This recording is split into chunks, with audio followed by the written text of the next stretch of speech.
मन तू पावेगा अपना किया रे, भोगेगा अपना किया रे। मन तू पावेगा अपना किया रे, भोगेगा अपना किया रे। जैसे कर्म करोगे वो भोगने पड़ेंगे। अब कर्म ही क्यों ना सुधारे हम पहले, हम कर्म अच्छे करें। जैसे भक्ति कर्म कर रहे हैं वो भी गलत, शास्त्र विदिता कर्म अनुमान आचरण कर रहे हैं, उनका कोई लाभ होना नहीं। और बाकी हम कर्म ठीक कर ही नहीं रहे, क्योंकि हम किसी को लूटते हैं, रिश्वत लेते हैं, मिलावट करते हैं, अटपट करते हैं। ये हमने देना पड़ेगा, ये हमने भोगना पड़ेगा।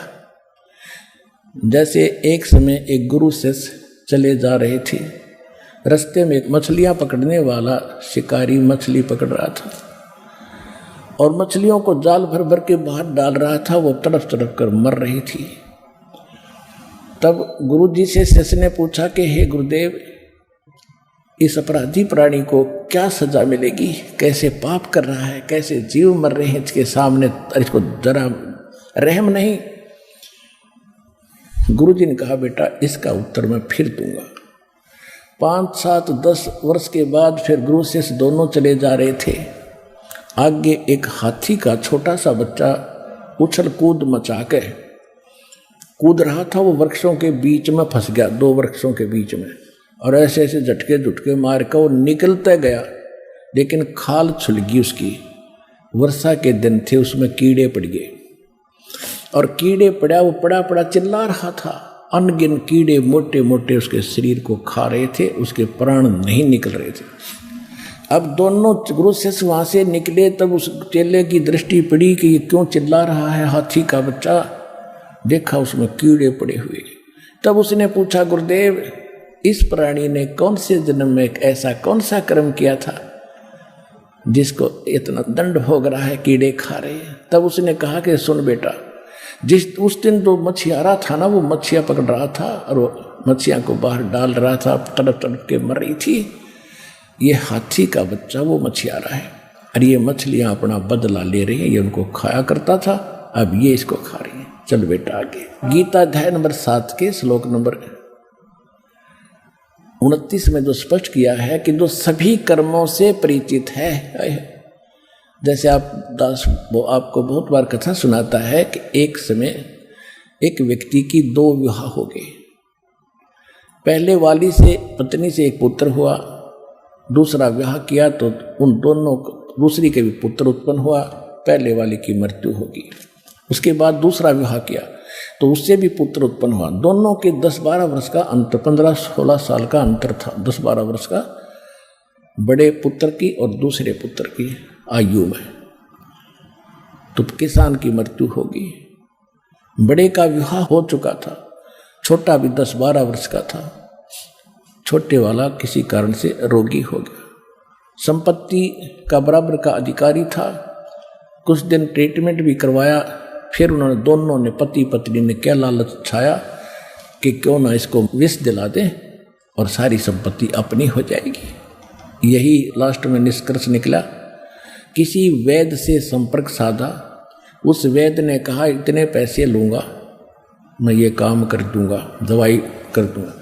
ऐसा ही हो गया। उसने 200, 250, 500 रुपये जो लिए वो दे दिए और उसको विष दे दिया, वो मर गया। सभी को ये था कि बीमार है, भाई मर गया, बात खत्म हुई। कुछ दिनों के बाद उनको एक पुत्र प्राप्त हुआ, इकलौता पुत्र, सारी संपत्ति भाई वाली भी अपने पास, और दिल खोल कर उसको खूब खिलाया पिलाया, ठाठ से पाला पोसा। जब वो गिने दिनों में 14-15 साल का, 16 वर्ष का हो गया, उसका विवाह कर दिया। विवाह होने के बाद वो लड़का बीमार हो गया। उसका सब जगह इलाज कराया उन्होंने, क्योंकि वो अपना बेटा था। इसलिए देश विदेश में जिसने जो मुँह मांगा, झाड़ फूक सब कुछ करवा ली, आधी संपत्ति बेच कर लगा दी। लड़का खाट पकड़ गया, कोई रिकवरी नहीं हो रही थी, स्वास्थ्य में सुधार नहीं। एक दिन उसका पिता उसके पास बैठा था, मत्था पकड़े, क्या होगा भगवान, इकलौता पुत्र, ये जीवेगा नहीं। तब उस लड़के ने कहा कि भाई साहब, अपने पिता को कहा, भाई साहब अब मेरा जो है तेरा और मेरा अकाउंट बराबर होगा, लेन देन बराबर हो चुका है, लकड़ी और कफन के पैसे शेष हैं, उनकी व्यवस्था कर ले। अब उसने देखा कि लड़का इतना दुखी हो रहा है, ऐसा इसकी बुद्धि काम नहीं कर रही, पिता को भी भाई कह रहा है। उसने कहा नहीं बेटा मैं तेरा पिता हूँ। अगर नहीं तू मेरा भाई है। कि नहीं आपको बेटा पहचान में नहीं आया, देख मैं तेरा बाप हूँ। नहीं तो मेरा वो भाई है जिसने मुझे जहर देकर मारा था, याद है तेरा वो कहानी।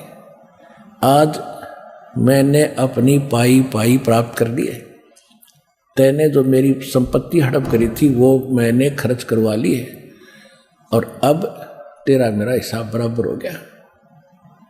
तब उसने कहा कि भाई वहाँ खुल गई फिर तो कहा अब मेरी मृत्यु है, कोई नहीं रोक सकेगा मुझे। तब उसने कहा कि एक बात बता दे भाई साहब, तेरी बात सारी सच्ची, मेरी आँख खुल गई, मेरा तो कुल नाश हो गया, तू मर गया तो कुछ नहीं मेरे पीछे, या संपत्ति के काम आई जो शेष बची है। पर एक बात बता, मैंने जैसा जुल्म किया था वो तो मेरे को मिल गया, ठीक है, मैंने तो अपना कर्म किया पा लिया, लेकिन ये लड़की जो कन्या तेरे ब्याही आई है, तेरी पत्नी है, इसने के पाप कर दिया, अब ये जिंदी जलाई जाएगी। क्योंकि उस समय सती प्रथा जोरों पर थी, मरने वाले की पत्नी साथ फूकी जाती थी उसी चिता में। तब उसने बताया कि वो वैद्य कहाँ है, डॉक्टर जिसने मुझे विष दिया था कि तेरी मृत्यु के 4 वर्ष बाद उसकी मृत्यु हो गई थी हार्ट अटैक से। उसने कहा, लड़के ने कहा कि ये वही दुष्ट आत्मा है जो आज मेरी पत्नी रूप में आई हुई है, अब यह जिंदी फूकी जाएगी, इसको यही सजा पर्याप्त है। मन तू पावेगा अपना किया रे, भोगेगा अपना किया हरे। मन तू पावेगा अपना किया रे, भोगेगा अपना किया हरे।